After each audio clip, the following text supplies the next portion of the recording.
కాకినాడకి చెడ్డ పేరు తీసుకొచ్చింది ఎవరు? కాకినాడని ఒక స్మగ్లింగ్ డెన్గా మార్చింది ఎవరు? ఎందుకు మాట్లాడలేదు ఆ రోజున మీరు అందరు ప్రెస్ మీట్లు పెట్టి? ఎవరు మీ బాసులను ప్రశ్నించినప్పుడు ఇప్పుడు అర్థమవుతుంది మీకు ఎవరు మీ బాసులు. పోర్టు లాక్కుంది ఆరోబిందో.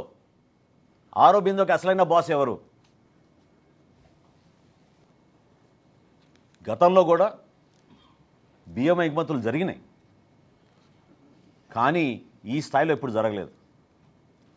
నేను ప్రత్యేకంగా మీకు 3 సంవత్సరాల గురించి ఎందుకు చెప్పానంటే, ఇది ఆరోబిందో ఆ పోర్ట్ని టేక్ ఓవర్ చేసిన తర్వాత అసలు ఊహించని విధంగా కృష్ణపట్నంతో పోల్చుకున్న, విశాఖపట్నంతో పోల్చుకున్న 1,31,00,000 మెట్రిక్ టన్నులు కాకినాడ పోర్ట్స్ నుంచి వీళ్ళు బియ్యం ఎగుమతి చేశారంటే ఒకసారి ఆలోచించాలి. ఇందులో ఇంకొక పెద్ద కుంభకోణం ఉంది. కోవిడ్ వచ్చినప్పుడు కేంద్ర ప్రభుత్వం ప్రతి కుటుంబానికి ఉచితంగా